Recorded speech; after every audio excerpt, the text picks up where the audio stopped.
Big boss live അപ്ഡേറ്റിലേക്ക് സ്വാഗതം. രേണുസുധിയും അഭിലാഷും തമ്മിലുള്ള ഫൈറ്റിൻ്റെ കാര്യം ഞാൻ നേരത്തെ വീഡിയോ ആയിട്ടിട്ടിരുന്നു. കാരണം പ്രൊമോയുടെ അപ്ഡേറ്റ് അങ്ങനെ വന്നിരുന്നു. ഏതായാലും അതുമായിട്ട് ബന്ധപ്പെട്ടൊരു തലവേദനയുടെ കേസാണ് ഈ ഫൈറ്റിനുള്ള കാരണം. ബിഗ് ബോസ് എല്ലാവരോടും ഇരിക്കാൻ പറയുന്നു. അതിനിടയിൽ രേണുസുധിക്ക് തലവേദനയാണെന്ന് പറയുന്നു. ക്യാപ്റ്റനായ അനീഷ് പറയുന്നു അവിടെ കിടന്നോളാൻ പറയുന്നു.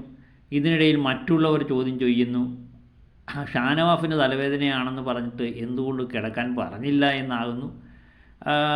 അനീഷ് പറയുന്നു ഞാനത് കേട്ടില്ല എന്ന് പറയുന്നു.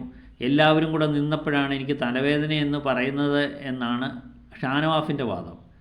ഏതായാലും മറ്റുള്ളവരും രേണുസുധിയും അനീഷും തമ്മിലുള്ള ഏറ്റുമുട്ടലാണ് പിന്നെ കാണുന്നത്.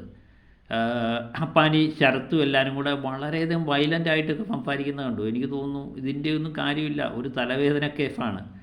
ഈ തലവേദനയുള്ളവരാണ് അങ്ങോട്ടും ഇങ്ങോട്ടും അടിയിടുന്നത് എന്നുള്ളത് രസകരമായ സംഗതിയാണ്.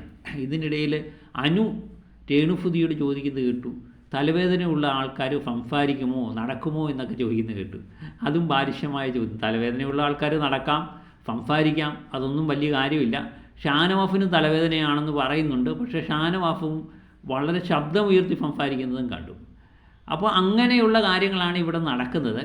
ഇതിനിടയിൽ രേണുസുധിയെ മെഡിക്കലിലേക്ക് കൊണ്ടുപോകണം, രേണുസുധിക്ക് തലവേദനയാണെന്ന് പറയുന്നു. അപ്പം അന്നേരവും ഷാനവാസ് ചോദിക്കുന്നുണ്ട് എൻ്റെ കാര്യം എന്തുകൊണ്ട് പറഞ്ഞില്ല, ക്യാപ്റ്റനായ അനീഷിനോട് ചോദിക്കുന്നു. അനീഷ് അതൊന്നും കേൾക്കാതെ അങ്ങോട്ടും ഇങ്ങോട്ടും നടക്കുന്നുണ്ട്. ഏതായാലും ഇങ്ങനെയുള്ള കാര്യങ്ങൾ തന്നെയാണ് ബിഗ് ബോസ് നടക്കുന്നത്. എല്ലാത്തിലും കണ്ടൻറ് ഉണ്ടാക്കാൻ വേണ്ടിയാണ് ഇവരെല്ലാം ശ്രമിച്ചുകൊണ്ടിരിക്കുന്നത് എന്നുള്ളതാണ് ഏറ്റവും രസകരമായ സംഗതി. ഈ തലവേദന സമയത്താണ് ഈ ശബ്ദമുയർത്തി ഇങ്ങനെ സംസാരിച്ചാൽ തലവേദന കൂടത്തില്ലേ എന്നുള്ളത് ബിഗ് ബോസിനൊരു പക്ഷേ ചോദിക്കാമായിരുന്നു. ബിഗ് ബോസും വിചാരിക്കുന്നത് കണ്ടൻ്റ് ആണല്ലോ മുഖ്യം എന്നുള്ള കാര്യമാണ്. പുതിയ അപ്ഡേറ്റുമായിട്ട് വീണ്ടും എത്തും വരെ ഓക്കെ ബൈ.